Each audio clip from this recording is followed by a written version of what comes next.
में भावाय एवं में शास्त्रों ज्ञान शेषा में बाहिरा बाबा स्वदेशी मारो सुशासन एक दर्शन ज्ञान दर्शन देव છે બાકી બધા સંયમ દર્શન ભાવ સિવાય છે હું એક શિક્ષરા રૂપી જ્ઞાન દર્શન નહીં કરે કહીને તે બાદ જે કરવાનું માત્ર નથી જે જાણતો અનંતને પણ દ્રવ્યને કરીએ ગમે તે જીવ જાણે આત્મને તો શું પામે નથી અપમત કે પ્રમત નથી જે એક નાયો ભાવ છે तेरी सुख कथाएं मेरे ज्ञान से होते जमने हृदय में ज्ञान न सकाय नहीं बदलते जाने निकल मुझे जो वचन ने हमको मिलने का मेरे सर्वेश बंदी कौन से देवड़ी पति का उस खाप बीज ने मोक्ष कर दिया यह अनुभव के तेमानी विहार नहीं बदल ओम श्री नमस्ते नमस्ते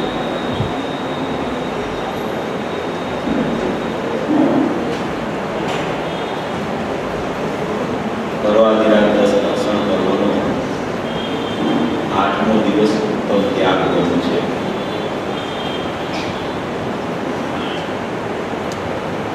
10 ધર્મોમાં આજે ઉત્તમ ત્યાગ ધર્મનો દિવસ છે તેનું વર્ણન કરવામાં આવે છે सम्यक प्रकारे श्रुतનું વ્યાખ્યાન કરવું અને મુનિ વગેરેને પુસ્તક સ્થાન તથા પીછી કમંડળ આપી સંયમના સાધન આપવા તે ધર્માત્માઓનો ઉત્તમ ત્યાગ ધર્મ છે હું શુદ્ધ આત્મા છું અને મારું કંઈ પણ નથી એવા સમ્યક દર્શનપૂર્વક અત્યંત નિકટ શરીરમાં પણ મમતાનો ત્યાગ કરવો અને શુદ્ધ સ્વરૂપમાં રમણતા પ્રગટ કરવી એ રમણતા પ્રગટ કરે તેવા મુનિઓને સર્વે પ્રભાવોનો ત્યાગ થઈ જાય છે આત્માના ભાનપૂર્વક શરીરાદી સર્વ પદાર્થો ઉપરથી મમતાનો ત્યાગ કરવો તેને ઉત્તમ આકિંચન ધર્મ પણ આ કહેવું છે એમાં આવી જાય છે બંને ધર્મો આમાં સમાવેશ થઈ જાય છે ત્યાગ કોને કહેવાય વાસ્તવિકપણે કે ત્યાગ હંમેશા ગ્રહણપૂર્વક હોય ખાલી કોઈ વસ્તુનો ત્યાગ કર્યા કરે તો એને ખરેખર ત્યાગ વાસ્તવિકપણે કહેવામાં આવતો નથી કારણ કે કોઈ પણ ત્યાગમાં સામે ગ્રહણ રહેલું હોય છે ગ્રહણપૂર્વક જ હંમેશા ત્યાગ હોય જેમ કે કોઈ બજારમાં તમે વસ્તુ લેવા જાઓ તો એ વસ્તુનું તમે ગ્રહણ કરો તો તમારી પાસે કંઈ હોય એને આપવું પડે એના વગર કોઈ વસ્તુ તમને આપે નહીં એને ગ્રહણપૂર્વક ત્યાગ કહેવામાં આવે એ લૌકિક વાત છે અલૌકિક વાત એવી છે ધાર્મિક વાત એવી છે કે શુદ્ધાત્માનું ગ્રહણ અને રાગનો ત્યાગ એને ખરેખર વાસ્તવિક ગ્રહણપૂર્વક ત્યાગ કહેવામાં આવે કોઈ ત્યાગ કરે કે આજે મારે આહારનો ત્યાગ છે આજે મારે આટલા દ્રવ્ય લેવા છે આજે મારે સાંજનું ભોજન કરવું નથી એ ત્યાગ કહેવાય પણ એ શુભભાવરૂપી ત્યાગ છે આત્માના ગ્રહણપૂર્વક જે રાગની ઈચ્છા જ ઉત્પન્ન ન થવી એનું નામ ખરેખર વાસ્તવિક ત્યાગ કહેવામાં આવે છે એટલે ત્યાગ હંમેશા ગ્રહણપૂર્વક હોય છે એકનું ગ્રહણ તો બાકીની બધી પર વસ્તુનો સમસ્ત પ્રકારે ત્યાગ એવા શુદ્ધાત્માના ગ્રહણપૂર્વક ત્યાગ હોય છે એવો આ ત્યાગ ધર્મ છે આમાં કહે છે કે આત્મા વચનો તો બોલી શકતો નથી તો અહીં મુનિઓ શ્રુતની વ્યાખ્યા કરે છે એવી વાત કેમ આમાં કરવામાં આવે છે પ્રશ્ન ઉઠાવે છે એનો જવાબ છે કે ઉપદેશમાં કથનો તો નિમિત્ત અપેક્ષાએ હોય.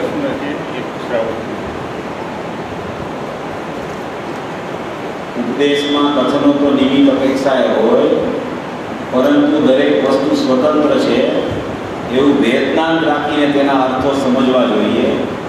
આત્મા જ્ઞાન સ્વરૂપ છે, જ્ઞાન સ્વભાવ રાગ રહિત છે. એવો આત્મા જ્ઞાન સ્વરૂપ છે અને જ્ઞાન સ્વભાવ જે છે, જાણવું સ્વભાવ છે, એમાં જાણવામાં ક્યાંય રાગ નથી હોતો.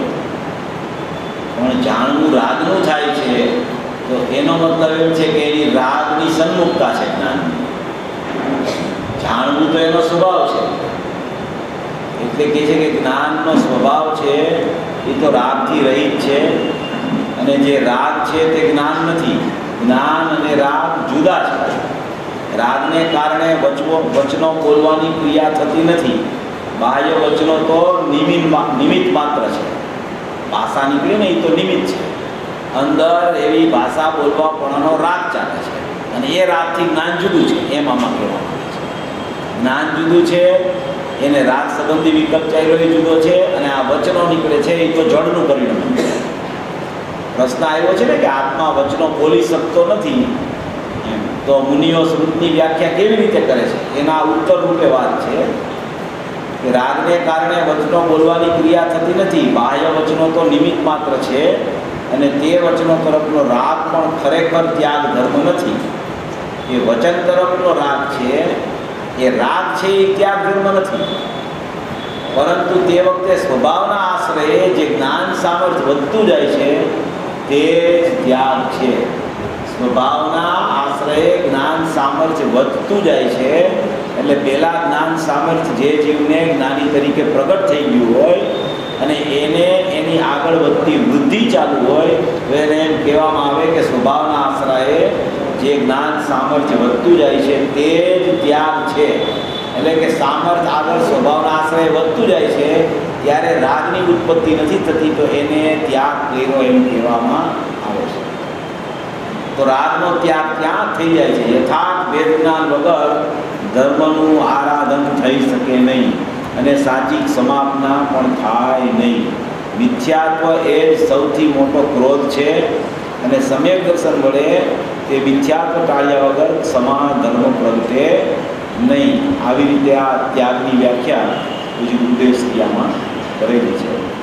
ઉત્તમ ત્યાગ ધર્મ વિતરાગતા સહિત હોય છે. 10 લક્ષણ ધર્મનો 8મો ધર્મ છે. બધા ધર્મો એક સાથે હોય છે, એક સાથે જ એક દિવસે જ હોય છે, ખરેખર તો એક સમયમાં હોય છે. એવી રીતની કોઈ મુનિરાજની ચારિત્રની બુદ્ધિગત અવસ્થાની સ્થિતિ ચાલતી હોય છે. આપણે આજે છે ને આ સ્વાનુભૂતિ દર્શનના બોલ લેવાઈ ગયા, આપણે આ વચનામૃતમાંથી કોઈ બી એક બે બોલ લેશું આમાંથી. ત્યાર પહેલાં એક અહીંયા પ્રશ્ન આવ્યો છે મારી પાસે,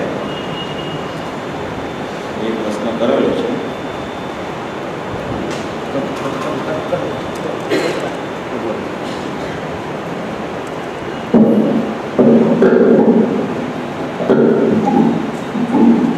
પ્રશ્ન એમ છે,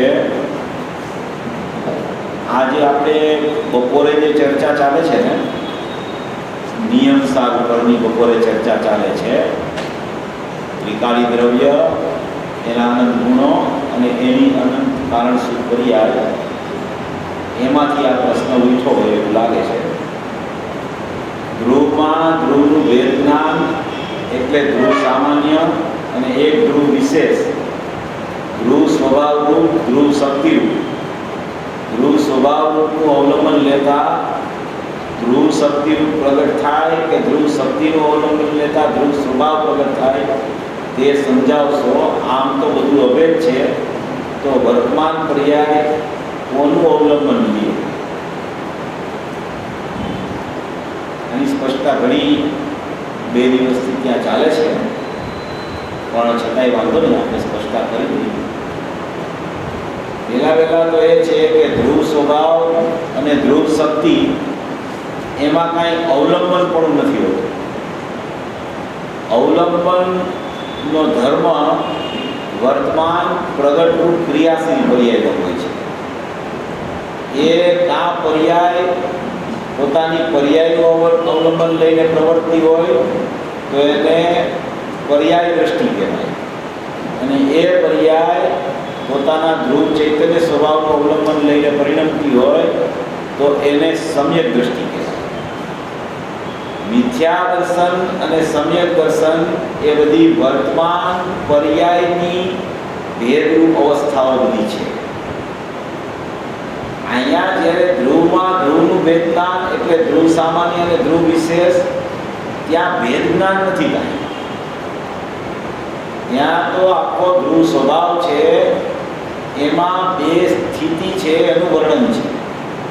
એમાં ક્યાંય ધ્રુવ સ્વભાવ અને ધ્રુવ શક્તિ એવું કોઈ ભેદ જ્ઞાન કરવાનું નથી. તો આખો એક અખંડ ત્રિકાળ સ્વભાવ જ છે. પણ ધ્રુવ સ્વભાવ છે અને એક ધ્રુવ શક્તિ છે, તો એ સ્વભાવ છે એ શક્તિ પ્રત્યક્ષ છે, એ સ્વરૂપ પ્રત્યક્ષ છે. અવલંબન નથી લેતું. યાદ અવલંબન લેવાનું કાર્ય નિયમથી જ્યાં ક્રિયા હોય ત્યાં હોય છે. આ જે સ્વરૂપની ચર્ચા છે એમાં બધું નિષ્ક્રિયપણે હોય છે. ત્યાં અંદર ક્રિયા કાંઈ નથી હોતી, ત્યાં માત્ર જાણવું દેવું હોય છે. અને ધ્રુવ સ્વભાવ જે કહેવામાં આવે છે એ ધ્રુવ સ્વભાવ છે એ ધ્રુવનું વિશેષપણું છે. અને ધ્રુવ સામાન્ય છે એ ધ્રુવનું શક્તિપણું છે. એટલે શક્તિ હોય એને ધ્રુવ સામાન્ય કહેવાય, અને સ્વભાવ જે છે એને ધ્રુવ વિશેષ કહેવાય. તો વિશેષ સામાન્ય સાથે સ્વરૂપ પ્રત્યક્ષ હોય એ એના સ્વભાવભૂત એનું અભેદપણું હોય છે. એમાં કોઈ અવલંબનની પ્રક્રિયા ત્યાં નથી હોતી. આમાં શું ઘણી વખત સમજણમાં ફેર થઈ જાય. અવલંબનનો ક્યાંય પ્રશ્ન નથી ત્યાં. અવલંબન તો વર્તમાન પર્યાય આવા આખા ધ્રુવ સામાન્ય અને ધ્રુવ વિશેષ જે આખું અખંડ અભેદ છે એનું અવલંબન વર્તમાન ઉત્પાદ બે વાળી પર્યાય પ્રગટ થાય છે એ ઉત્પાદનનું અવલંબન લે છે. આખા સ્વભાવ એ આખો સ્વભાવમાં શક્તિનું સ્વભાવ અને સ્વભાવનું ધ્રુવ વિશેષ એ બે આવી જાય. બે થઈને આખી અખંડ એક સત્તા છે. એનું અવલંબન વર્તમાન ઉત્પાદ વાળી પર્યાય લે છે, એમ એનો અર્થ છે. ધ્રુવ સ્વભાવનું અવલંબન લેતા ધ્રુવ શક્તિનું પ્રગટ થાય કે ધ્રુવ શક્તિનું અવલંબન લેતા ધ્રુવ સ્વભાવ પ્રગટ થાય. પ્રગટ થતું કાંઈ નથી, એ આખું સ્વરૂપ પ્રગટ જ છે. પ્રગટ થાય એ વર્તમાન પર્યાયમાં પ્રગટ થાય. થવાપણું, બનવાપણું, ક્રિયાપણું, ફેરફારપણું બધું વર્તમાન પર્યાયમાં હોય છે.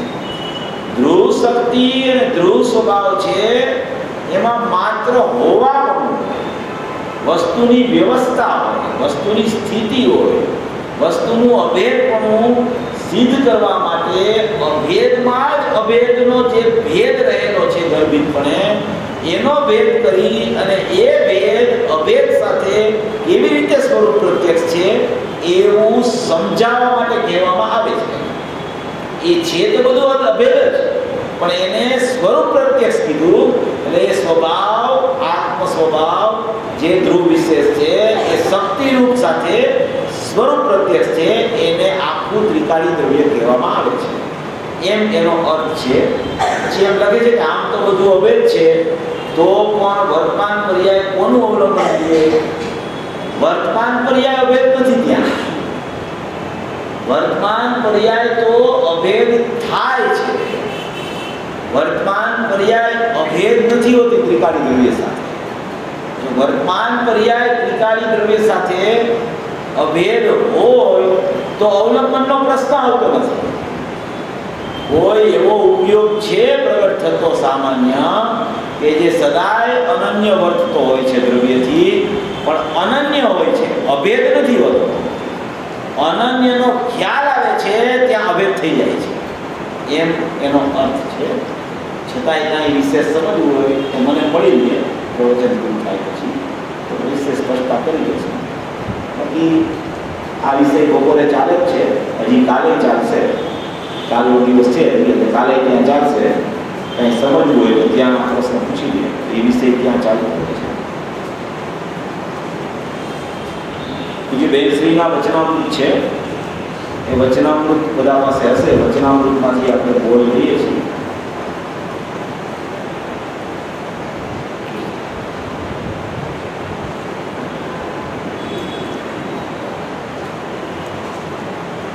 બોલ નંબર 10 છે, 9 અને 10. બોલ નંબર 9 અને બોલ નંબર 10 પેજ નંબર 4 ઉપર છે. 9 નંબરનો બોલ છે, એમાં પૂજ્ય બેનશ્રી કહે છે કે પુરુષાર્થ કરવાની કોળ સૂજી જાય. પુરુષાર્થ કેવી રીતે ક્યાં કરવો એવી કોળ જો એને સૂજી જાય, એટલે કે એવો જો એને ખ્યાલ આવી જાય કે કઈ તરફ પુરુષાર્થ કરવાનો છે, પુરુષાર્થમાં શું કરવાનું છે, ક્યાં મારો અત્યારે પુરુષાર્થ ચાલી રહ્યો છે અને મારે ખરેખર કઈ તરફ પુરુષાર્થ કરવાનો છે, એવી જો એને કળ સૂજી જાય તો માર્ગની મૂંઝવણ ટળી જાય. પુરુષાર્થ દરેક જીવને કરવો હોય છે, દરેક આત્માર્થી હોય છે, એ જ ખરેખર આવા માર્ગમાં પ્રવેશ કરતો હોય છે. સમજવા માટે જિજ્ઞાસાપૂર્વક સ્વાધ્યાય કરવા માટે આવતો હોય છે, પુરુષાર્થ પણ કરતો હોય છે, પુરુષાર્થ પણ એનો ચાલતો હોય છે. પણ પુરુષાર્થ કઈ દિશામાં ચાલે છે, કેવો ચાલે છે, પુરુષાર્થનું બળ ક્યાં કામ કરે છે અને એમાં કેવી કળ વાપરવાથી પોતાનો ચૈતન્ય સ્વભાવ એની તરફ એનું લક્ષ ચાલ્યું જાય, એવી જો પુરુષાર્થ કરવાની કળ એને સૂજી જાય તો માર્ગની મૂંઝવણ એની ટળી જાય. પછી કળે કમાય ધનને કમાવે, ધન રડે તો ઢગલા થાય, તેમ આત્મામાં પુરુષાર્થ કરવાની કળ આવી ગઈ એટલે કોઈ વાર તો અંતરમાં ઢગલા થઈ જાય અને ક્યારેક સહજ જેમ હોય તેમ રહે. હવે પુરુષાર્થ કેવી રીતે કરવો, શું પુરુષાર્થની વ્યાખ્યા, પુરુષાર્થ કોને કહેવાય? પુરુષાર્થમાં પોતાનું આત્મદ્રવ્ય છે, એ દ્રવ્ય ગુણ પર્યાય સ્વરૂપ આખી વસ્તુ છે, જેને પ્રમાણનું દ્રવ્ય કહેવામાં આવે છે. એ પ્રમાણનું દ્રવ્ય છે એ પ્રત્યેક સમયે ટકતું તત્વ છે અને એ જ સમયે એની પર્યાય અવસ્થા એ પલટા કરે છે પ્રત્યેક સમયે.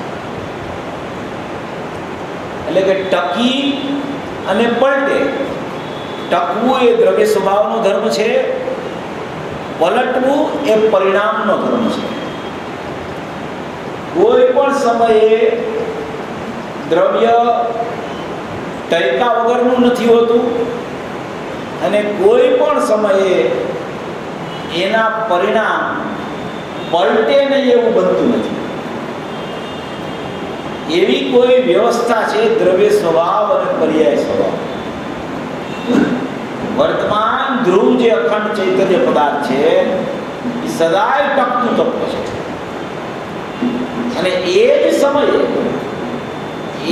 સમયે એના પરિણામ છે એ પરિણામમાં પલટો આવ્યા કરે છે. એક સમયે એક પરિણામ, બીજે સમયે બીજા પરિણામ, ત્રીજે સમયે ત્રીજા પરિણામ, એમ સમય કરીને પલટો એમાં થયા જ કરે છે. એટલે કે પલટવું એ પર્યાયનો ધર્મ છે અને સ્થિર રહેવું તે દ્રવ્યનો ધર્મ છે. એવી વ્યવસ્થા અત્યારે વર્તમાનમાં દરેક જીવની વર્તી રહી છે. દરેક જીવ, કોઈ પણ જીવ હો, જ્ઞાની હો, અજ્ઞાની હો, મિથ્યા દ્રષ્ટિ હો, અભવી હો, કોઈ પણ જીવ હો, ટકવું એ દ્રવ્યનો ધર્મ, પલટવું એ પરિણામ. આ આત્માની વ્યાખ્યા છે.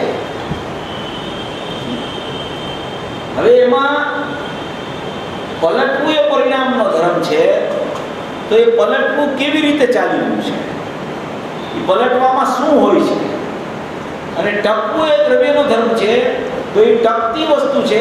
ધ્રુવ સ્વભાવ, ચૈતન્ય સ્વભાવ, નાયક ભાવ, અખંડ ભાવ, એ કેવો ચૈતન્ય સ્વભાવ છે? એવી કોઈ વ્યવસ્થા છે. અને એની સાથે સાથે આ પુરુષાર્થની ચર્ચા ચાલે છે. એની સાથે સાથે પ્રત્યેક સમયે ઉદ્ગલ દ્રવ્યમાં કર્મની સ્થિતિનું પરિણમન પણ ચાલે છે.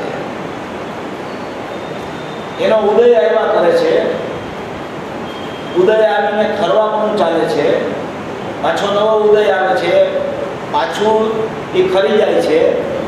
ત્યાં પણ એવી વ્યવસ્થા, એમાં પણ દ્રવ્ય ગુણ પડી જાય છે.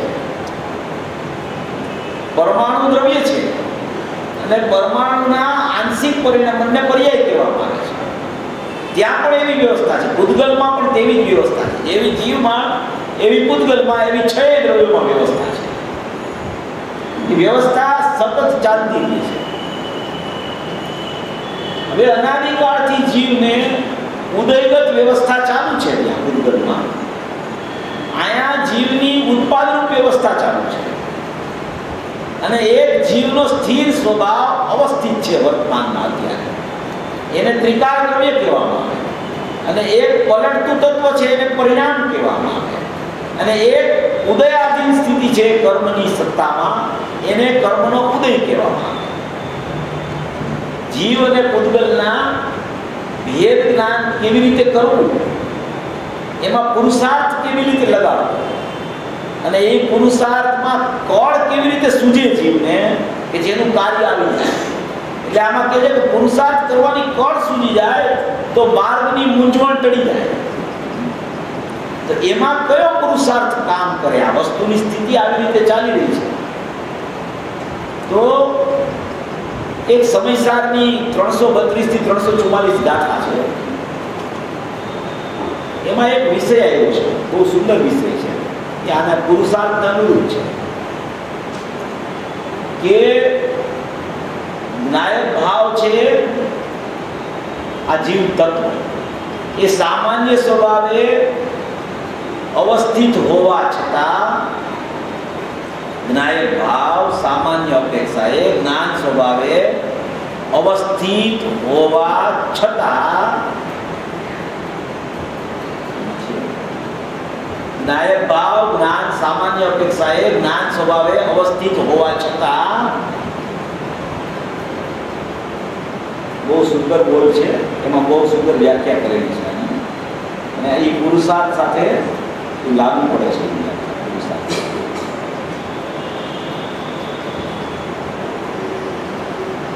એ સમયસારના 487 પાના ઉપર છે. જૂના સમયસારમાં 500 પાના ઉપર છે. જો આમાં લખે છે,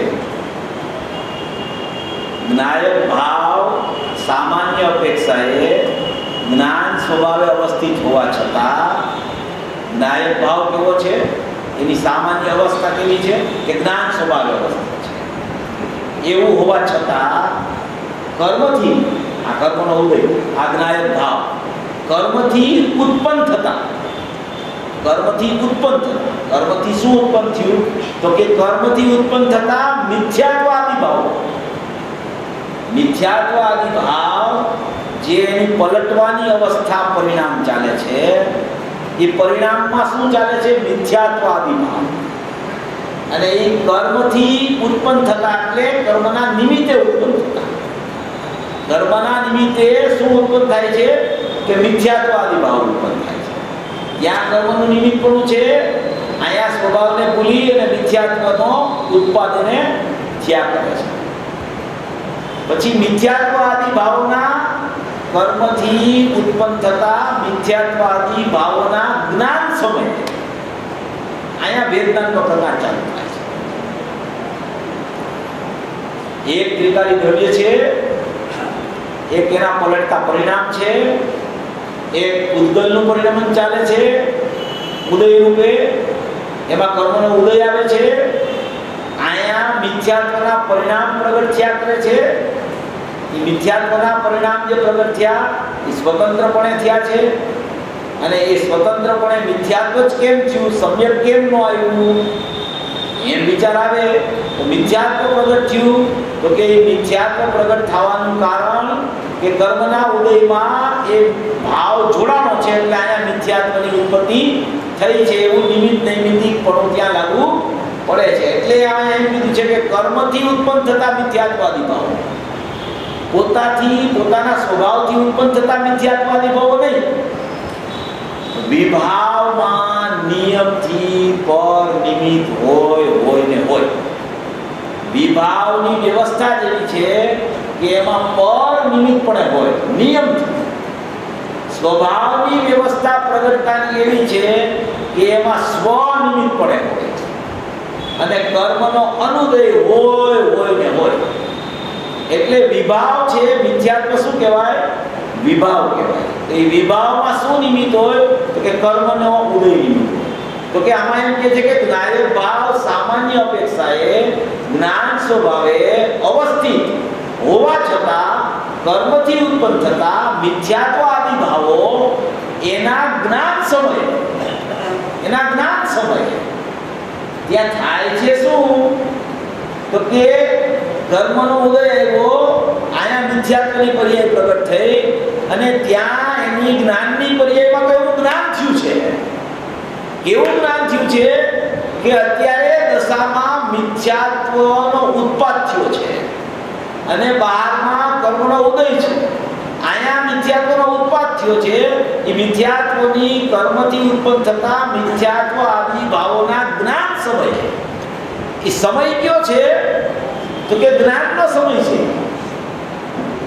મિથ્યાત્વ તો શ્રદ્ધાની પર્યાયમાં વિપરીતપણે ચાલ્યું, પણ જ્ઞાનમાં શું ચાલે છે? તો કે એના જ્ઞાન સમય. તો કે એને પ્રત્યેક સમયે એવું જ્ઞાન થાય છે, આ સમયે પણ એવું જ્ઞાન થાય છે. એ સમય જ્ઞાનનો છે. જ્ઞાન પણ ઉદિત છે, જ્ઞાન પણ ઉત્પાદ રૂપે છે. એ પલટતી અવસ્થા જ્ઞાન ઉત્પાદ રૂપે છે. ત્રિકારી દ્રવ્ય છે એ સ્થિર ધ્રુવ સ્વભાવ છે. એનું પરિણામ છે એ ઉત્પાદ રૂપે જ્ઞાનની પર્યાય છે. એની સાથે મિથ્યાત્વ ચાલે છે. જ્ઞાનની પર્યાયની સાથે, જ્ઞાનમાં નહીં, જ્ઞાનની સાથે. પણ એ પર્યાય બીજી છે, શ્રદ્ધાની પર્યાયમાં ચાલે છે. તો એ કર્મથી ઉત્પન્ન થતા મિથ્યાત્વ આદિ ભાવો એના જ્ઞાન સમયે આયા જ્ઞાન થાય છે. જ્ઞાન આત્માનો સ્વભાવ છે. એટલે આત્માનો સ્વભાવ જ્ઞાન હોય તો જ્ઞાનમાં મિથ્યાત્વ થયું હોય એવું પણ જ્ઞાન થાય. એ જ્ઞાન મારી વસ્તુ છે, મિથ્યાત્વ છે એ પરાઈ વસ્તુ છે. અહીંયા કર્મનો ઉદય આવે છે. એ કર્મથી ઉત્પન્ન થતું મિથ્યાત્વ, એટલે કર્મના નિમિત્તે ઉત્પન્ન થતો મિથ્યાત્વ ભાવ. તો એ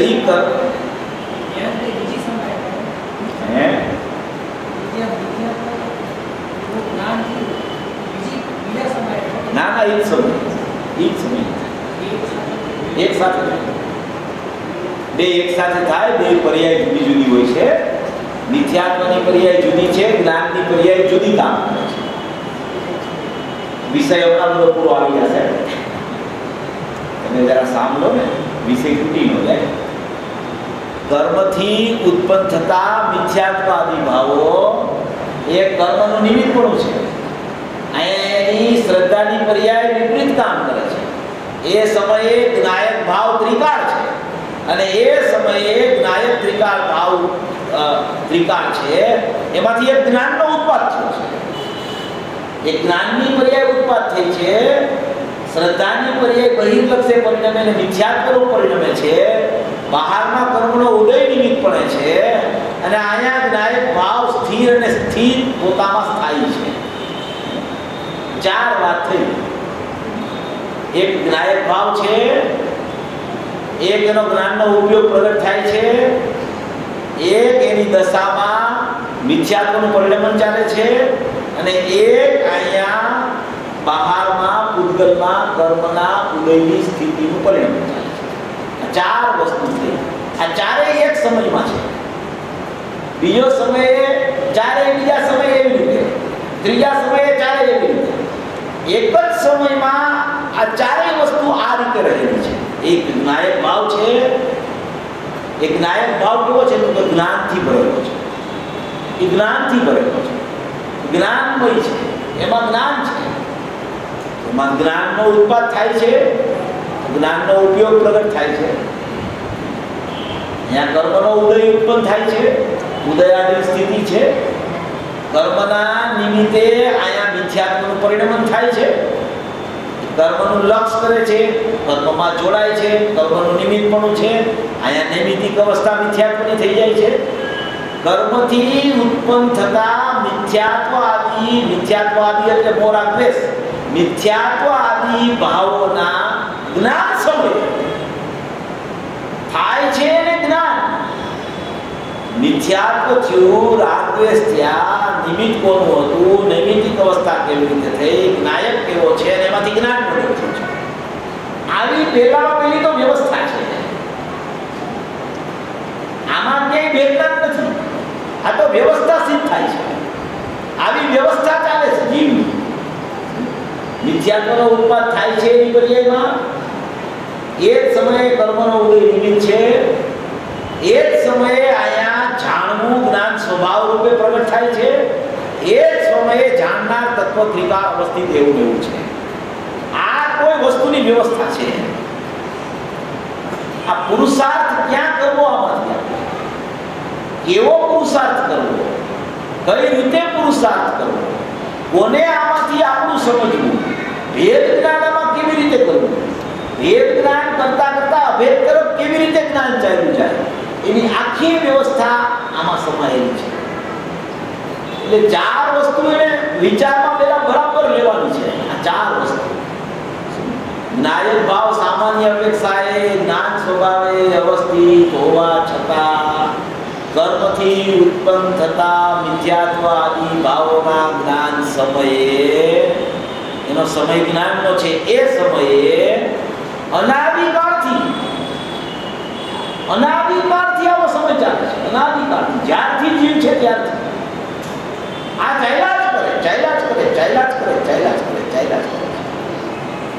અનાદિકાળથી જ્ઞેય અને જ્ઞાનના ભેદ વિજ્ઞાનથી શૂન્ય હોવાને લીધે અનાદિકાળથી આ પ્રક્રિયા ચાલે છે. આ ચારેય વસ્તુ પ્રત્યેક સમયે વિદ્યમાન છે. અને પ્રત્યેક સમયે એ શું કરે છે કે આ મિથ્યાત્વ છે, એ મિથ્યાત્વ આદિ ભાવ પ્રગટ થાય છે, મોરા દ્વેષના ભાવ પ્રગટ થાય છે, પોતાની પર્યાયમાં જ પ્રગટ થાય છે. એને બહારમાં નિમિત્તપણું કર્મનું લાગુ પડે છે, એવો નિમિત્ત નૈમિતિક સંબંધ છે. અને એવા નિમિત્ત નૈમિતિક સંબંધ રૂપે પ્રત્યેક સમયે જીવ પોતાની પર્યાયમાં પરિણમન રૂપે પરિણમે છે. એવું પરિણમન ચાલી રહ્યું છે.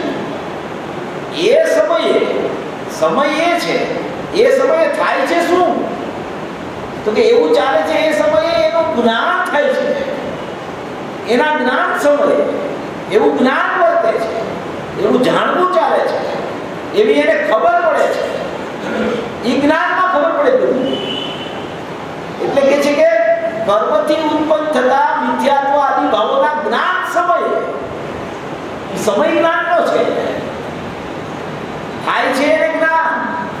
પણ અનાદિકાળથી શું થયું છે કે ભેદ જ્ઞાનથી, અનાદિકાળથી જ્ઞેય અને જ્ઞાનના મિથ્યાત્વની પર્યાય છે એ જ્ઞેય છે. અને અહીંયા જ્ઞાનનો ઉત્પાદ થાય છે, એ જ્ઞાનનું પરિણમન છે. અંદરની પર્યાયોમાં કેવી રીતે ભેદજ્ઞાન કરી અને અભેદ તરફ કેવી રીતે જવું, એને પુરુષાર્થ કહેવામાં આવે છે. બહુ ટૂંકું છે, લાંબુ નથી જરાય. આ તો હું 5-7 વાર કહું છું એટલે બરાબર ગોઠવાઈ જાય કે આમાં આપણે ભેદજ્ઞાન ક્યાં કરવાનું. દેશીએ કીધું ને કે પુરુષાર્થની કળ જો હાથમાં આવી જાય ને તો ઢગલા થાય. ધન એટલે ચૈતન્ય, એના ઢગલા થાય. પુરુષાર્થની કળ હાથમાં આવી જાય. પુરુષાર્થ દરેકને કરવો છે, પુરુષાર્થ દરેક જીવ કરે છે. પણ એનો પુરુષાર્થ જે રીતે આ ભેદજ્ઞાનની પ્રક્રિયા છે એ રીતે નથી ચાલતો. એટલે શું થાય છે કે પુરુષાર્થ સતત વર્તતો હોવા છતાં એનું સમ્યક પ્રકારે ફળ નથી આવતું.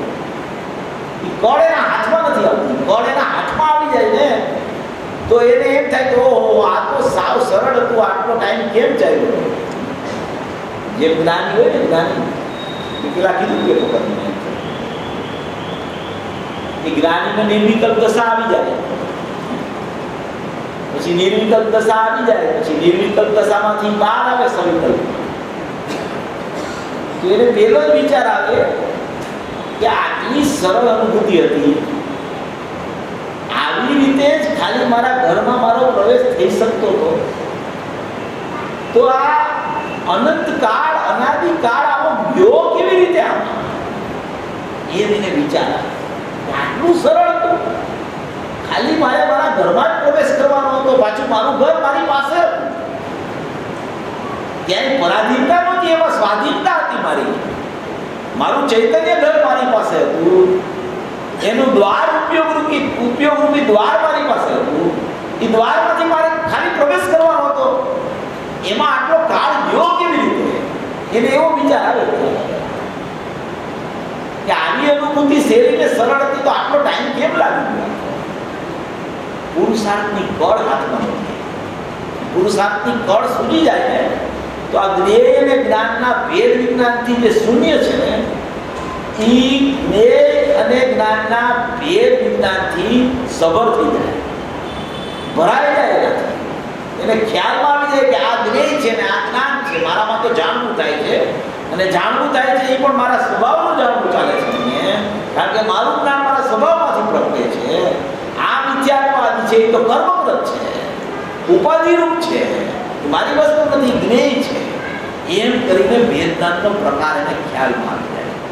એટલે આયા કહે છે કે કર્મથી ઉત્પન્ન થતા મિથ્યાત્વવાદી ભાવોના જ્ઞાન સમજે, કર્મથી ઉત્પન્ન થતા મિથ્યાત્વવાદી ભાવો એના જ્ઞાન સમજે.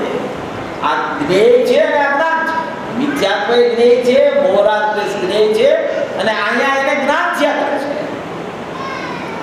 એ જ્ઞાન અને જ્ઞેય એ અનાદિકાળથી જ્ઞેય અને જ્ઞાનના ભેદ વિજ્ઞાનની શૂન્યતા ચાલે છે.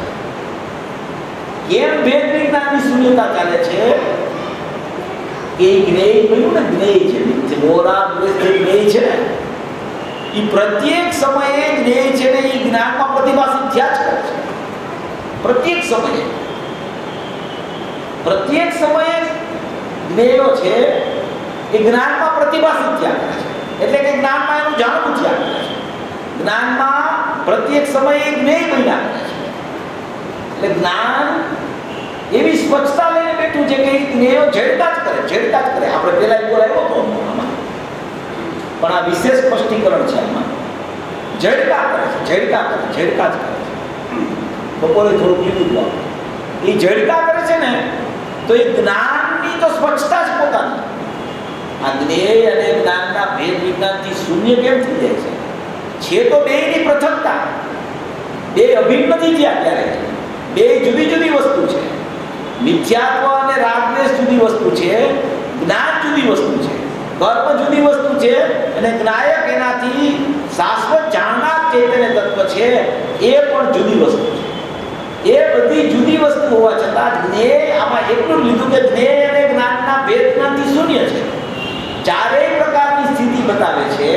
પછી માત્ર જ્ઞેય અને જ્ઞાનના ભેદ જ્ઞાનથી શૂન્ય છે, એ પ્રક્રિયા કેમ બચતી નથી એને અનાદિકાળથી, એનું વર્ણન કરે છે. જ્ઞેય અને જ્ઞાન એના ભેદ જ્ઞાનથી શૂન્ય હોવાને લીધે અનાદિકાળથી આવી સ્થિતિ ચાલે છે. અનાદિકાળથી મોહરાદ્વેષ જ્ઞેય છે, અનાદિકાળથી એને અહીંયા જ્ઞાનનો ઉત્પાદ થયા કરે છે.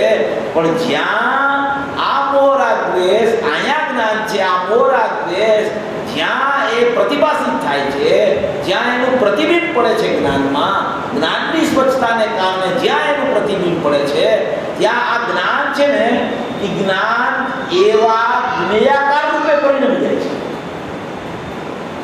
એવા જ જ્ઞેયાકારો બને છે એમાં કે અહીંયા જ્ઞેયમાં મિથ્યાત્વ અને રાગદ્વેષ અત્યારે ચાલી રહ્યા છે, એવા જ્ઞાનમાં જ્ઞેયાકારો બને છે. એટલે કે જ્ઞાનનો આકાર, જ્ઞાનનું સ્વરૂપ એવું થઈ જાય છે. પ્રતિબિંબ થતા જ્ઞેયાકારો બની જાય છે. હવે એ જ્ઞેયાકારો જે બને છે ને, એ એક તો જ્ઞેયાકાર એનું સ્વરૂપ છે, એની સ્વચ્છતાને પ્રસિદ્ધ કરે છે જ્ઞેયાકાર. અને એક જ્ઞાનનો સ્વભાવ જે ઉત્પાદરૂપ છે એમાં જ જે સ્વચ્છતા છે, અને એ જ સમયે એમાં જાણવું પણ જ્ઞાનમાં ચાલુ છે. જ્ઞાનની કોઈ આવી બેવડી સ્થિતિ હોય છે, જાણવું ચાલે છે અને એની સ્વચ્છતામાં જ્ઞેયાકારો બન્યા કરે છે. જ્ઞાનમાં જ પોતાનામાં જ્ઞેયાકારો બને છે અને જ્ઞાનમાં જ પોતાનામાં જ્ઞાનના આકાર છે. આ બે વ્યવસ્થા છે જ્ઞાનની. જ્ઞેયાકાર બને છે, એ જ્ઞેયાકાર બને છે, એ પણ છે તો ખરેખર જ્ઞાન. જ્ઞેયના આકારો અહીં નથી બનતા, એ જ્ઞાનના જ આકાર છે. પણ જ્ઞાનમાં એવા આકાર બને છે, એવું સ્વરૂપ થાય છે કે જેવા જ્ઞેયો છે ને એવા જ આકાર બને છે. જેવા જ્ઞેય છે એવું જ અહીંયા પ્રતિબિંબ પડે છે. આ જ્ઞાનને એની કોઈ પ્રતિબિંબની અપેક્ષા નથી. આ પ્રતિબિંબ પડે છે એટલે અહીંયા જ્ઞેયાકારો એવા બને છે એવું નથી. પણ સાપેક્ષતાથી જુઓ તો અહીંયા જેવા જ્ઞેય છે એવું અહીંયા જ્ઞાનનું પરિણમન દેખાય છે. જ્ઞાનનું પરિણમન તો સ્વતઃસિદ્ધ પોતાથી એવું આવ્યું છે, પોતાથી એનો પર્યાય એવો સ્વભાવ પ્રકાશક પ્રગટ થયો છે. પણ એ સમયે જ્ઞેય કેવું છે કે જેવું જ્ઞાન પોતે જે આકાર રૂપે, જે જ્ઞેયાકાર રૂપે જ્ઞાન પરિણમ્યું છે એવા જ આ જ્ઞેયો વિદ્યમાન છે. જો આ સ્થિતિનું વર્ણન ચાલે છે, સમજવાનું કામ છે. સમજણ એકવાર થઈ જાય ને પછી ભેદ જ્ઞાનનો પ્રકાર છે ને બહુ સરળ થઈ જાય છે. સમજણમાં પુરુષાર્થ હોય છે હંમેશા. સમજણમાં પુરુષાર્થ થઈ જાય પછી ભેદ જ્ઞાન સહજ ચાલવા માંડે છે. પેલા સમજણમાં પુરુષાર્થ હોય, યથાર્થ સમજણ એ પુરુષાર્થ વગર નથી થતી. યથાર્થ સમજણ પેલા કરી દે પછી તો એને વિભાગ પડી જાય. બધા કર્મનો વિભાગ જુદો દેખાય, જ્ઞેયનો મોરાગ્રેસનો વિભાગ જુદો દેખાય, જ્ઞાનનો વિભાગ એનાથી જુદો દેખાય, અને જ્ઞાયક એનાથી શાશ્વત ટંકોત્કીર્ણ પરમાત્મા છે એ પણ એને પ્રથમ દેખાવા. અને જે કાંઈ ભાવની પ્રગટતા થાય એને જે ભાવ હોય ત્યાં જ એ ખતવે, એની આગળ પાછળ ક્યાંય એની ખતવણી ન કરે. એટલે આમાં એમ કે છે કે અનાદિકાળથી આવા જ્ઞેયો છે, અહીંયા એવું જ્ઞાન પ્રગટ થાય છે. આ જ્ઞાનમાં જ્ઞેયાકાર જ્ઞાન પ્રગટે છે. હવે એ જ્ઞેયાકાર જ્ઞાન છે ત્યાં, અને એ જ સમયે ત્યાં જ્ઞાનાકાર જ્ઞાન એટલે જાણવાનો સ્વભાવ પણ ત્યાં પડ્યો છે. સમયસારજી પરમાત્માની 15 નંબરની ગાથામાં આ વિષય આચાર્ય ભગવાને લીધો છે કે જ્ઞેયાકાર જ્ઞાનનો તિરોભાવ કેવી રીતે થાય અને સામાન્ય જ્ઞાનનો આવિર્ભાવ કેવી રીતે થાય. પહેલામાં પહેલા જ્ઞેયાકાર જ્ઞાન બને છે એવી સ્થિતિનો સ્વીકાર એને આવવો. હવે આ અત્યારે જ્ઞેયાકાર જ્ઞાન ને જ્ઞાનાકાર જ્ઞાનની ચર્ચા ચાલે છે ને એમાં આ મિથ્યાત્વ અને રાગદ્વેષ એ ક્યાંય નથી. આ કર્મ તો ઘણા એનાથી દૂર છે એટલે એની ચર્ચા પૂરી થઈ ગઈ છે. એ ચર્ચા અત્યારે પૂરી થઈ ગઈ છે. એ કર્મથી થતા મિથ્યાત્વવાદી ભાવો, કર્મથી થતા મિથ્યાત્વવાદી ભાવો એનાથી હવે જ છે, એની સાથે કાંઈ હવે સંબંધ નથી. હવે ભેદ જ્ઞાનની પ્રક્રિયા ક્યાં ચાલે છે કે અહીંયા જ્ઞાનમાં ને જ્ઞાનમાં અહીંયા એમ લખ્યું છે કે જ્ઞેય અને જ્ઞાનના ભેદ વિજ્ઞાનથી શૂન્ય. હવે એ જ્ઞેય ક્યું લેવાનું છે કે જ્ઞેયાકાર જ્ઞાન છે. જે જ્ઞેય જેવું જ જ્ઞેયાકાર જ્ઞાન હોવાથી એ ખરેખર જ્ઞેય છે. જ્ઞેયાકાર જ્ઞાન છે એ ખરેખર જ્ઞેય છે, અને જ્ઞાનાકાર જ્ઞાન છે જેમાં આવું જ્ઞેયાકાર બન્યું છે એવું જાણવું થાય છે એ ખરેખર જ્ઞાન છે. એક જ જ્ઞાનમાં, એક જ જ્ઞાનના પર્યાયમાં, એક જ જ્ઞાનના ઉપયોગમાં આવી ભેદ જ્ઞાનની પ્રક્રિયા વધે છે. કારણ કે આત્મા પાસે એક જ્ઞાયક છે ને એક જ્ઞાન છે. આ બે જ વસ્તુ છે આત્મા પાસે. મોરાગ્રેસ તો એના છે નહીં, કારણ કે એ નીકળી જાય છે. નીકળી જાય ને એ આત્માની વસ્તુ ન હોય. અનાદિ અનંત જે રહે ને એ આત્માની વસ્તુ હોય. તો આત્મા અનાદિ અનંત છે અને એનું જ્ઞાન અનાદિ અનંત છે, એટલે એ વસ્તુ આત્માની છે.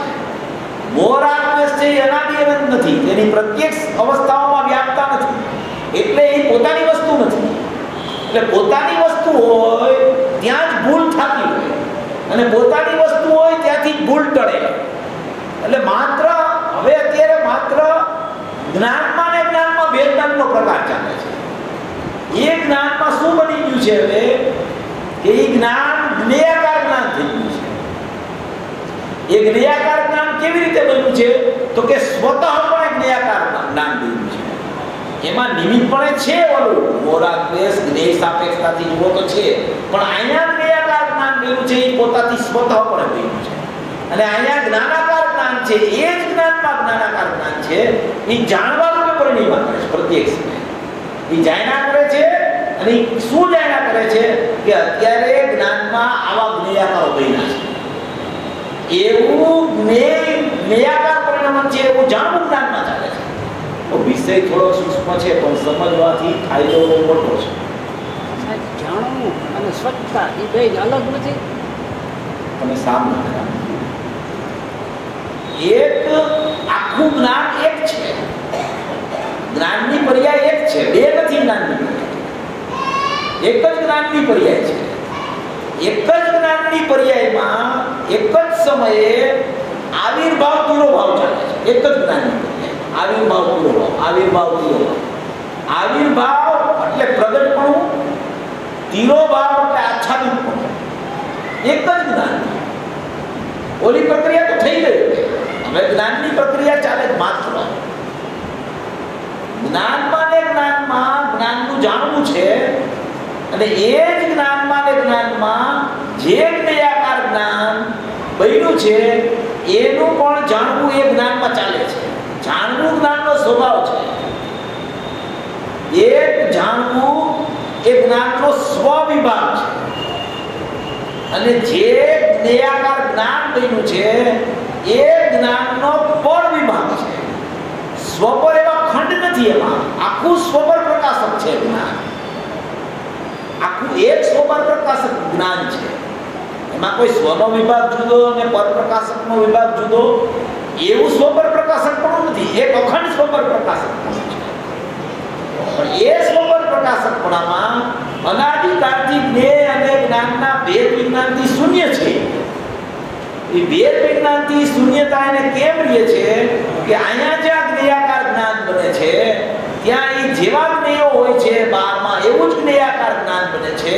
તો એને એમ જ વિકલ્પ થાય છે કે બધા જ્ઞેયો મારામાં આવ્યા ને એટલે મને આવું જ્ઞાન થયું છે, જ્ઞેયોથી મને જ્ઞાન થયું છે, અથવા તો જ્ઞેયો હતા એટલે મને એનું જ્ઞાન થયું છે, જ્ઞેયો પ્રતિભાસિત થયા એટલે મને એવું જ્ઞાન થયું છે, જ્ઞેયો સ્વચ્છતામાં જડતા એટલે મને ખબર પડી છે કે જ્ઞેયો આવા છે. એ પોતાના જ્ઞાનના સ્વભાવને પરાધીન કરતો પરિણમે છે. પોતાના જ્ઞાનના સ્વભાવને પરાધીન કરતો પરિણમે છે. પરને આધીન કરી દે છે. ખરેખર પર સાપેક્ષ જ્ઞાન કદી હોતું જ નથી. જ્ઞાન નિયમથી સ્વતઃસિદ્ધ હોય છે, પોતે પોતાથી હોય છે, પોતાના સ્વભાવથી હોય છે. એ જ્ઞાનને કોઈ પરની સાપેક્ષતા લાગુ પડતી નથી. જ્ઞાનનો સ્વભાવ એવો છે સ્વપર પ્રકાશક કે એ સ્વપર પ્રકાશકમાં કોઈ પર છે માટે અહીંયા પર પ્રકાશકપણું છે એવું નથી, સ્વ છે માટે અહીંયા સ્વપ્રકાશકપણું છે એવું પણ નથી. સ્વતઃ સિદ્ધ પોતાના જ્ઞાનનો ઉત્પાદ સ્વપર પ્રકાશકપણે થયા કરે છે. અને એ સ્વપર પ્રકાશકપણામાં જ્ઞેયો સંબંધીના જે જ્ઞેયાકારો બન્યા છે એ જ્ઞેયાકારો જ્ઞાનમાં સ્વતંત્રપણે બન્યા છે અને જ્ઞાનનો ઉત્પાદ જાણવા રૂપે થયો છે એ પણ જ્ઞાનમાં સ્વતંત્રપણે થયો છે. એવી એક સ્થિતિ જીવની થાય છે સમયે સમયે સમયે. એટલે અહીંયા એમ કીધું કે કર્મથી ઉત્પન્ન થતા મિથ્યાત્વાદી ભાવો એના જ્ઞાન સમયે, એના જ્ઞાન સમય એટલે શું કે એમાં એવા જ્ઞેયાકારો બની ગયા છે અને એમાં એવો જાણવું સ્વભાવ બન્યો છે. એટલે એવો જ્ઞાનનો સમય છે, એવો જાણવાનો સમય છે. એ જાણ્યા જ કરે છે, એ જાણનાર તત્વ છે, જાણનાર તત્વ જાણ્યા કરે છે.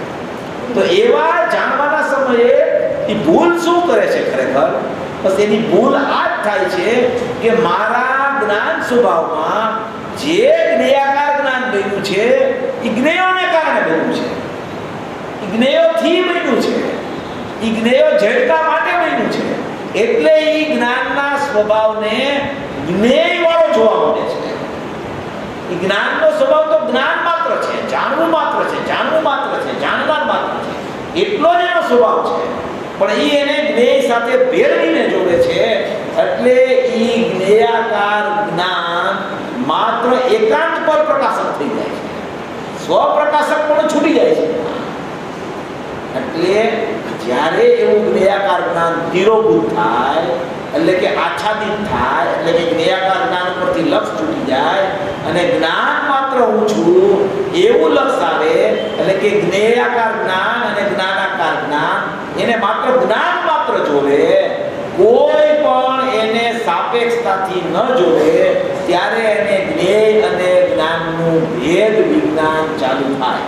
નહીતર શું થાય કે એને જ્ઞાનમાં જ્ઞેયાકારો બનવાના બંધ નથી થવાના. ક્યારે જ્ઞાનની સ્વચ્છતાને કારણે જ્ઞેયાકારો તો બન્યા જ કરશે. પ્રત્યેક સમયે કેવળ જ્ઞાનમાં જ્ઞેયાકારો બને છે. કેવળ જ્ઞાનમાં પણ લોકાલોકનું જાણવું થાય છે, તો એવા જ્ઞાનમાં પ્રત્યેક સમયે જ્ઞેયાકાર જ્ઞાન બન્યા કરે છે. અને એ લોકાલોકનું જાણવું થાય છે એમાં, તો એવા જ્ઞેયાકાર જ્ઞાનમાં એક જ્ઞાન હોય ને, એક જ્ઞાન એ જેટલા લોકાલોકના પદાર્થો હોય ને એટલા એક જ્ઞાનના અંશ થઈ જાય. અવિભાગ પ્રતિચ્છેદ એટલા થઈ જાય એક જ્ઞાનના, જેવડું લોકાલોકો એટલા. એવી કેવળ જ્ઞાનની અચિંત્યતા છે, પણ એમાં પણ જ્ઞેયાકાર જ્ઞાન બને છે. પણ કેવળી ભગવાનને માત્ર જ્ઞાયક માત્ર હું છું અને જ્ઞાન માત્ર હું છું એવું જ માત્ર પરિણમન ચાલતું હોય છે. એને હું જ્ઞેયાકાર જ્ઞાન છું અને જ્ઞેયો ઝળકે છે, જ્ઞેયાકાર જ્ઞાન બન્યું છે, જ્ઞાનાકાર જ્ઞાન મારું છે, એવી કોઈ સ્થિતિ ત્યાં હોતી નથી. એ શું કેવી રીતે પરિણમે છે કે જ્ઞાન માત્ર હું છું, જ્ઞાન માત્ર મારો સ્વભાવ છે, જાણવું મારો સ્વભાવ છે, જાણનાર તત્વ હું છું, એમ એના સ્વભાવ મુજબ પરિણમતા હોવાને કારણે એને ત્યાં માત્ર જ્ઞાન માત્ર જ્ઞાન માત્ર જ્ઞાયકનું પરિણમન ચાલતું હોય છે. અને અજ્ઞાની કેવી ભૂલ કર્યા કરે છે, એનો સ્વભાવ તો એનો પણ જાણવાનો છે. જેમ કેવળ જ્ઞાનનો સ્વભાવ જાણવાનો છે, એમ દરેક જીવનો સ્વભાવ તો જાણવાનો છે. પણ એક જ્ઞેયાકાર જ્ઞાનને જોઈને ત્યાં એકત્વ કરી દે છે.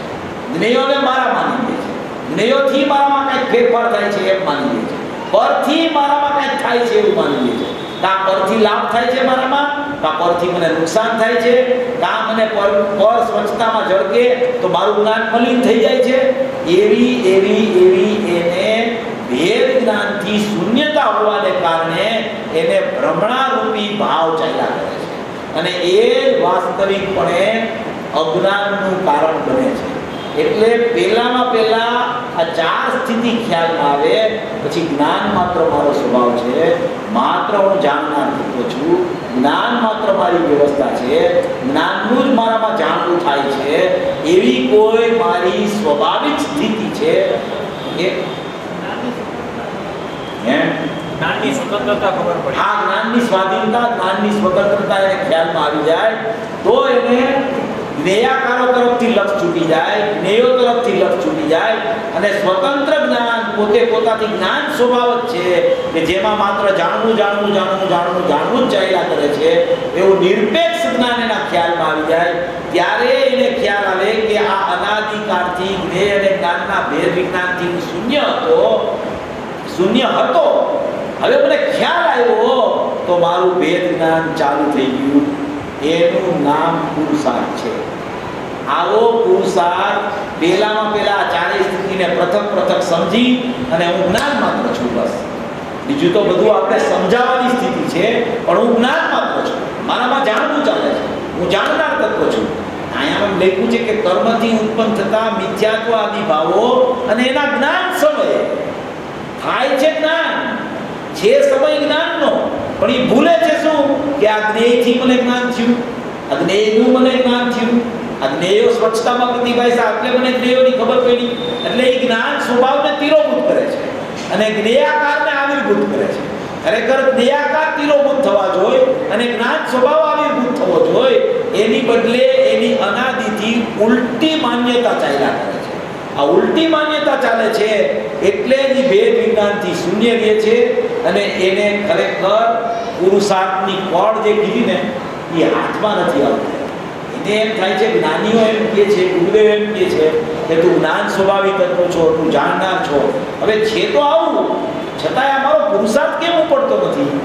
મારે કેમ આત્મા હાથમાં આવતો નથી? આટલા વિષયો રોજ નવા કાનમાં આવે છે, સાંભળવામાં આવે છે, ખ્યાલમાં થોડા આવે છે, પણ વેદના કેમ થતું નથી?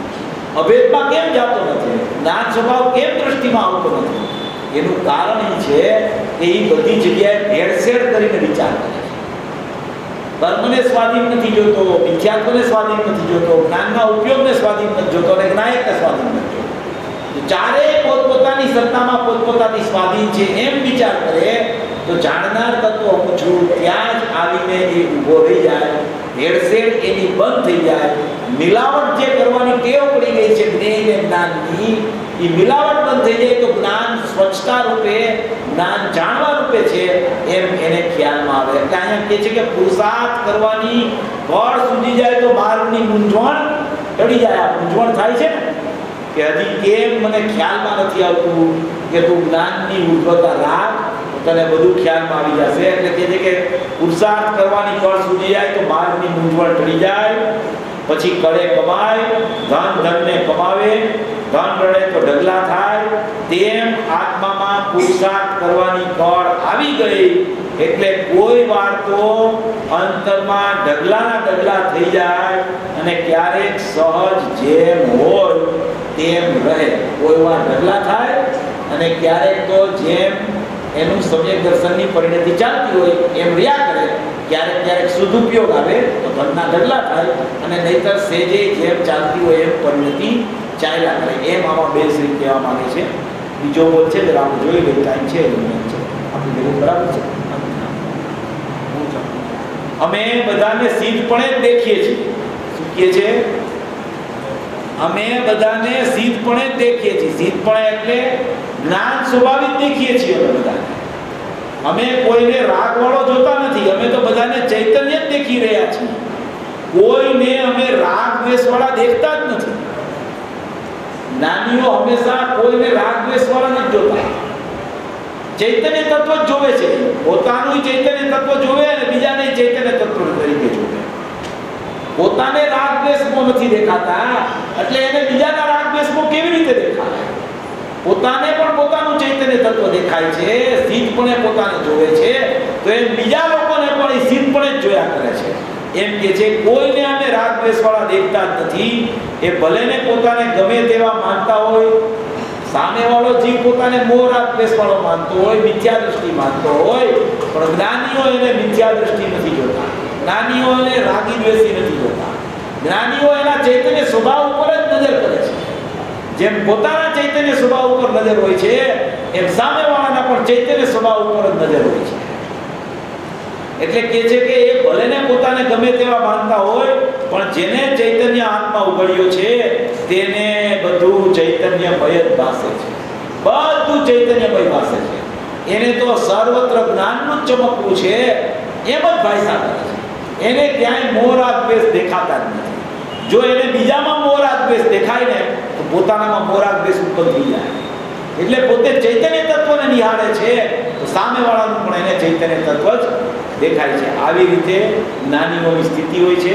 આવી રીતે પુરુષાર્થ કરી અને પોતાને ચૈતન્ય તત્વ તરીકે સર્વભવી જીવો નિહાળે એવી